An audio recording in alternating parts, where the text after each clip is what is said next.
نحمد و نصلی علی رسولہ الکریم اما بعد۔ آج کی مجلس میں خوابوں کے حوالے سے گفتگو ہوگی۔ نبی صلی اللہ علیہ وسلم کے دو خواب بیان کیے جائیں گے اور آپ صلی اللہ علیہ وسلم نے جیسے ان کی تعبیر نکالی اس کو بیان کیا جائے گا۔ نبی صلی اللہ علیہ وسلم کا خوابوں کے حوالے سے معمول تھا، صبح نماز کے بعد صحابہ کی طرف رخ کر کے فرماتے کہ ہاں بھئی کسی نے خواب دیکھا ہے، تو بعض دفعہ کسی نے خواب دیکھا ہوتا وہ بیان کر دیتا، بعض دفعہ نبی صلی اللہ علیہ وسلم اپنا خواب بھی بیان کرتے تھے۔ حضرت عائشہ رضی اللہ تعالیٰ عنہ سے روایت ہے کہ ایک دفعہ نبی صلی اللہ علیہ وسلم سے ورقہ بن نوفل کے بارے میں پوچھا گیا کہ وہ ایمان لائے تھے یا نہیں، تو حضرت خدیجہ رضی اللہ تعالی عنہا نے کہا تھا کہ یا رسول اللہ صلی اللہ علیہ وسلم، انہوں نے آپ کی نبوت کو تسلیم کیا تھا، لیکن آپ کے اعلان نبوت یا ظہور نبوت سے پہلے وہ دنیا سے چلے گئے۔ تو نبی صلی اللہ علیہ وسلم نے فرمایا کہ مجھے ورقہ بن نوفل خواب میں دکھائے گئے، ان پر سفید لباس تھا، اگر وہ جنتی نہ ہوتے تو سفید لباس کے علاوہ کوئی اور لباس ہوتا۔ تو اب دیکھیں ورقہ بن نوفل کو نبی صلی اللہ علیہ وسلم نے سفید لباس میں دیکھا تو آپ نے تعبیر نکالی کہ وہ جنتی ہیں۔ تو اگر خواب میں کوئی دنیا سے چلا جائے، اس پر اگر سفید لباس ہو، صاف اور شفاف لباس، یا سبز کلر کا لباس ہو، سبز کلر ہو، تو یہ جنتی ہونے کی علامت ہے، لیکن باقی احوال ہر چیز کو دیکھ کر فیصلہ کیا جائے گا۔ اسی طرح نبی صلی اللہ علیہ وسلم کا دوسرا خواب تھا ختم نبوت کے حوالے سے۔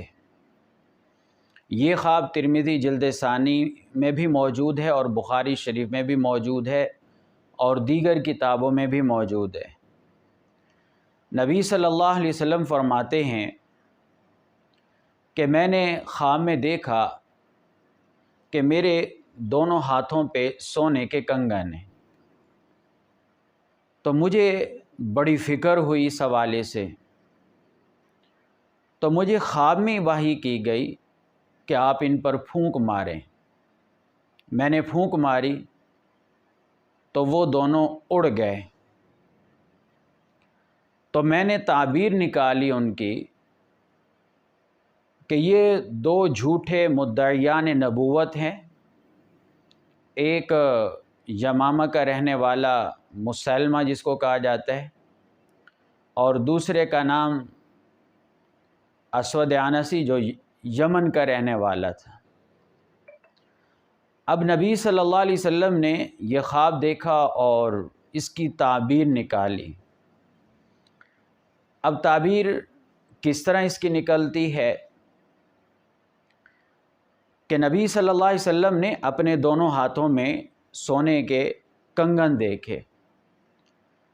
اس زمانے میں عجمی بادشاہ، عجمی لوگ سونے کے کنگن پہنتے تھے اور یہ چیز اسلام کے مزاج کے خلاف تھی، کیونکہ شریعت میں مرد کے لیے سونا پہننا حرام ہے،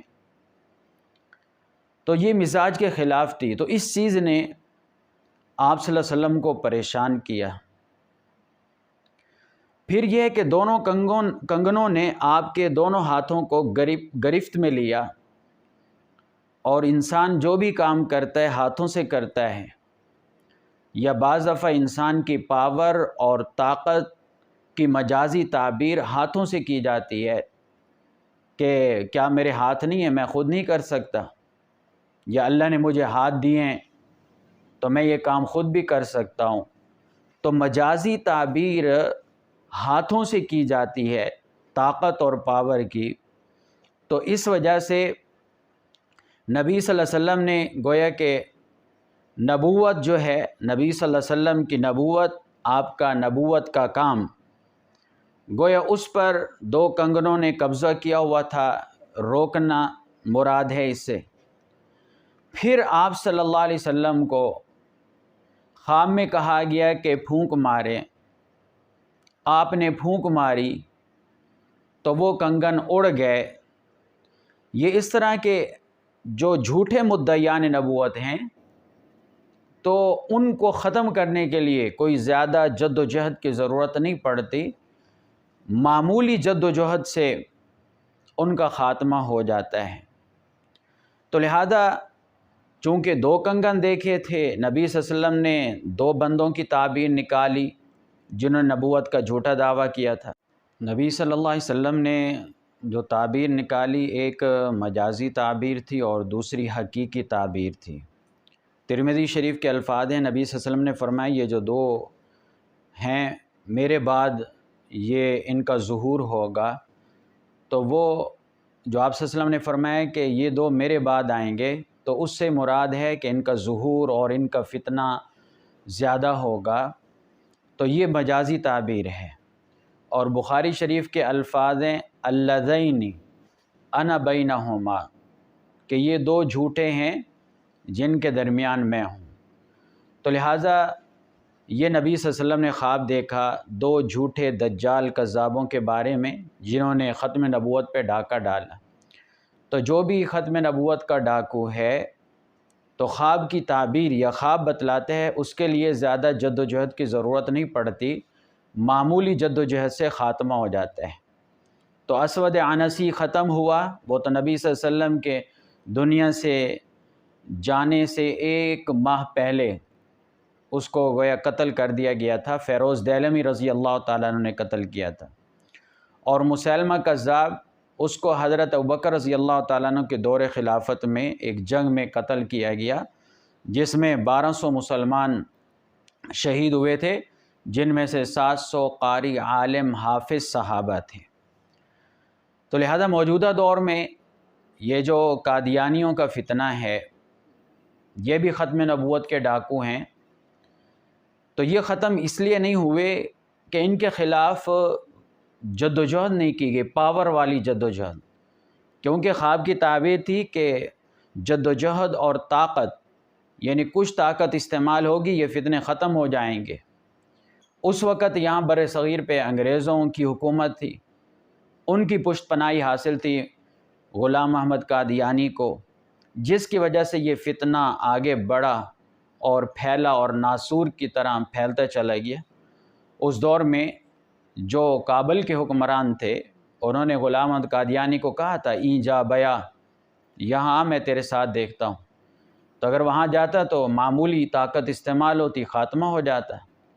یہاں چونکہ مسلمانوں کے پاس پاور نہیں تھی، طاقت نہیں تھی، اس لیے فتنہ آگے بڑھا۔ تو لہٰذا نبی صلی اللہ علیہ وسلم کو خواب میں بتایا گیا کہ یہ دو جھوٹے دجال ہیں جو آپ کی ختم نبوت پہ ڈاکہ ڈالیں گے۔ تو اللہ تعالیٰ جو ہے ہمیں عقیدہ ختم نبوت کے تحفظ کے لیے محنتیں اور کوشش کرنے کی توفیق عطا فرمائے۔ وما علینا الا البلاغ المبین۔ Like, share and subscribe YouTube channel Mufti Zubair والد۔